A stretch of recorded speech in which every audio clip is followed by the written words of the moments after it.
وصفتنا لليوم خبز الحليب بالجبنة بطريقة جدا سهلة وجدا لذيذة.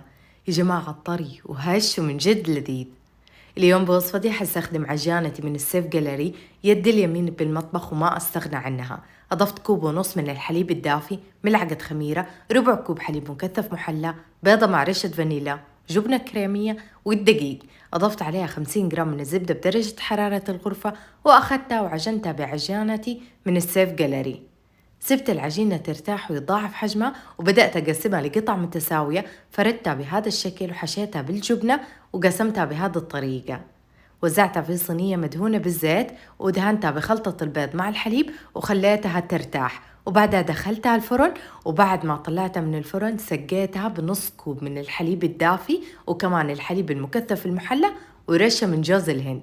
حلاوة الخبز مع ملوحة الجبنة ميكس رهيب، ومع طراوة الخبز من جد لذيذة.